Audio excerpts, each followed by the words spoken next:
Hello विद्यार्थी मित्रांनो, मी वर्षा आज घेऊन आली आहे महाराष्ट्रातील थोर संत व त्यांची समाधीस्थळे.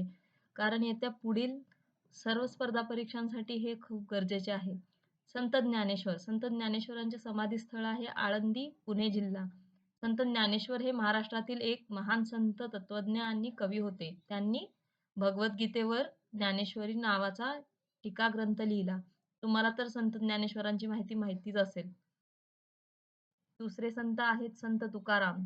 संत तुकारामांचे समाधीस्थळ आहे देहू, पुणे जिल्हा.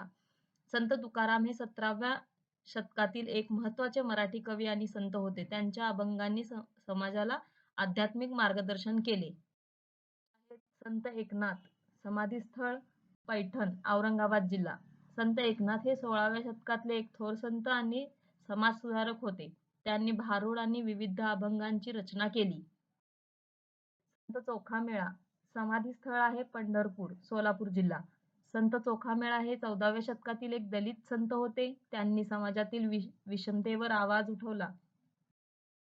संत निवृत्तीनाथ, समाधीस्थळ आहे त्र्यंबकेश्वर जवळ, नाशिक जिल्हा.